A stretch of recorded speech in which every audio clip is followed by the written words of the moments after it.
Nós temos aqui uma visão da face medial do hemisfério cerebral, esse é um corte sagital, que nós estamos olhando exatamente a linha média desse hemisfério. O que chama atenção imediatamente ao estudo dessa estrutura pela vista medial é a continuidade do terceiro ventrículo, uma continuidade aparente com a estrutura telencefálica. O terceiro ventrículo, lembro vocês, é diencéfalo, e toda essa região acima é telencéfalo. Imediatamente acima do ventrículo e acima da fissura transversa do cérebro que nós já definimos antes, nós temos inicialmente um conjunto de fibras denominado de fórnix. O fórnix é caracterizado por fibras hipocampo-hipotalâmicas, ele é formado aqui por um corpo, por uma coluna. Existe uma perna que é a parte que se direciona ao hipocampo. Acima do fórnix nós temos uma outra estrutura de substância branca, agora não de fibras longitudinais como é o fórnix, mas de fibras transversais, que é o corpo caloso, uma grande comissura neocortical e que ela conecta ponta a ponta os dois hemisférios cerebrais. Então nós observamos aqui, nosso corpo caloso, ele é formado por acidentes importantes que servem para a gente anatomicamente direcionar cada uma dessas posições específicas dessas fibras. A primeira parte é a parte mais posterior, conhecida como esplênio do corpo caloso, que se projeta principalmente na conexão das estruturas occipitais. Temos o tronco do corpo caloso, que está conectando as porções parietais e partes das regiões frontais médias e temporais. E temos o joelho do corpo caloso, que é essa região de dobra, que se projeta aos dois polos frontais, conectam os dois polos frontais. Na porção mais inferior, o joelho vai se afilando, formando a estrutura de aspecto cuneiforme no corte transversal, denominada de rostro do corpo caloso. E por último, uma pequena lâmina que vai até a comissura anterior, conhecida como lâmina rostral. O corpo caloso delimita, juntamente com a comissura anterior, com a lâmina rostral e com a lâmina terminal, uma área de córtex muito importante chamada de área septal. É uma região importante, é constituído de áreas do sistema límbico. Nesse foco mais ampliado, nós observamos que a área septal ela é formada por uma região chamada de área subcalosa e um giro coladinho aqui, a lâmina terminal, chamada de giro paraterminal. Notem vocês que essa área está muito próxima da lâmina rostral e do rostro do corpo caloso.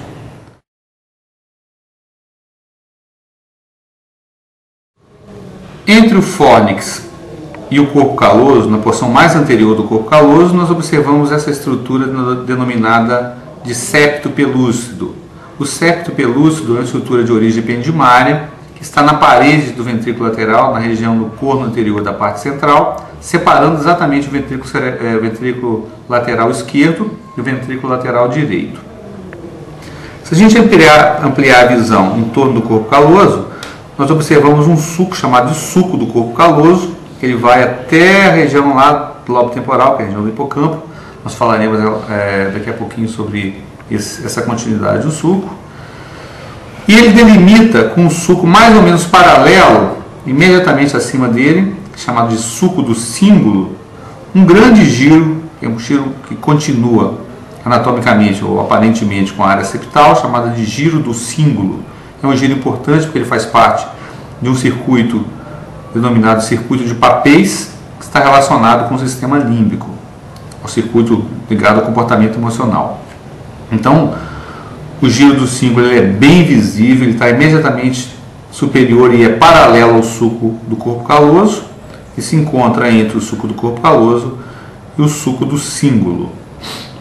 Esse suco do símbolo ele termina num ramo posterior, que geralmente é descontínuo, e num ramo ascendente. Acima do suco do símbolo, nós encontramos uma região mais anterior, que corresponde à região da área pré-frontal. Na verdade, essa região, ou esse giro, é uma continuidade do giro frontal superior, ele se continua para a linha média. Então, essa visão aqui é a visão, ou a face medial do giro frontal superior. Esses giros mais anteriores pertencem à área pré-frontal e aos giros orbitários. Nós vamos ver daqui a pouquinho numa outra visão, na visão inferior. E o giro frontal superior, ele vai até esse pequeno suco chamado de suco paracentral. O sulco paracentral delimita, com o ramo ascendente do sulco do cíngulo, que eu falei anteriormente, uma área chamada de lobo paracentral. Curiosamente, o lobo paracentral corresponde à projeção medial do giro pré-central e do giro pós-central. Na verdade, nessas regiões nós temos na parte anterior a região motora para a perna e o pé, e a região posterior, a região sensorial para a perna e pé. Então, aquela parte do homúnculo sensorial e motor, a região correspondente aos membros inferiores se projeta para a linha média, né, para a face medial do cérebro.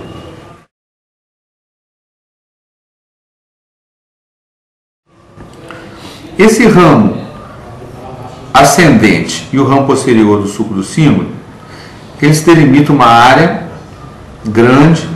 Essa área se projeta posteriormente até esse sulco chamado sulco parieto-occipital. Esse sulco parieto-occipital, juntamente com o ramo ascendente do sulco do cíngulo, forma uma área conhecida como pré-cúneus. E o sulco parieto-occipital, ele se bifurca em V, formando um outro grande sulco chamado de sulco calcarino. Entre o sulco calcarino e o sulco parieto-occipital, nós temos uma área cuneiforme conhecida como cúneus. Já no lobo occipital, em torno do sulco calcarino, nos lábios do sulco calcarino, nas bordas do sulco calcarino, nós temos a área visual primária, também denominada de área calcarina, que ela tem uma correspondência direta com as fibras que saem da retina, que podem ser inclusive mapeadas em termos de chegadas de neurônios nessa região. Bom, após o estudo da face medial, a gente vai estudar a face inferior. Normalmente o encéfalo, com todos os componentes, esse estudo da face inferior ele fica prejudicado pela posição do cerebelo e do tronco, né, que elas estão cobrindo parcialmente a visão. Então, o estudo da face inferior é necessário que você faça um corte, que você retire o monobloco com o tronco e com o cerebelo e expõe então a parte da face inferior. Eu estava comentando que o suco do corpo caloso ele se continua inferiormente e ele passa a chamar inferiormente de suco do hipocampo, a continuação inferior do suco do corpo caloso. O giro do cíngulo ele continua inferiormente, formando um pequeno istmo, chamado istmo do giro do cíngulo, que vai até esse primeiro giro inferior, que é o giro para-hipocampal. A nossa referência para o estudo da face inferior pode ser a partir da linha média, da continuação com a face medial, ou a partir da continuação com a face superolateral. Se a gente estudar a continuação com a face superolateral, nós vamos observar que o giro temporal inferior continua com a face inferior. Anteriormente eu tinha relatado a continuidade do giro frontal superior. Aqui acontece a mesma coisa, o giro temporal inferior se projeta para a face inferior. O limite medial dele é esse sulco que muitas vezes está descontínuo, chamado de sulco colateral. O sulco colateral ele limita medialmente o giro temporal inferior. Um outro sulco paralelo ao sulco colateral é esse sulco aqui, que é o sulco occipito temporal. Ele vai delimitar com o sulco colateral esse pequeno giro, chamado de giro occipito temporal lateral. Ele vai desde o lobo temporal até o lobo occipital, daí o seu nome, occipito temporal. Esse sulco occipito temporal ele é paralelo ao sulco do hipocampo e a continuação do sulco parieto-occipital. Então ele delimita uma área com o sulco do hipocampo, com o sulco parieto-occipital, quer dizer, um giro, que é um giro desdobrado em duas posições. A porção mais posterior dele é chamada de giro occipito temporal medial, lembra que esse aqui é o lateral, occipito temporal lateral, essa parte é o occipito temporal medial. E na parte mais anterior, ele se limita com a continuação do giro do cíngulo, um giro chamado de giro para-hipocampal. Abaixo desse giro nós temos a estrutura do hipocampo, por isso para-hipocampal, ao lado do hipocampo. O marco limite entre o occipito temporal medial e o para-hipocampal é exatamente o istmo do giro do cíngulo que eu tinha acabado de falar aquela hora. A parte posterior ao istmo é o occipito temporal medial, a parte anterior é para-hipocampal.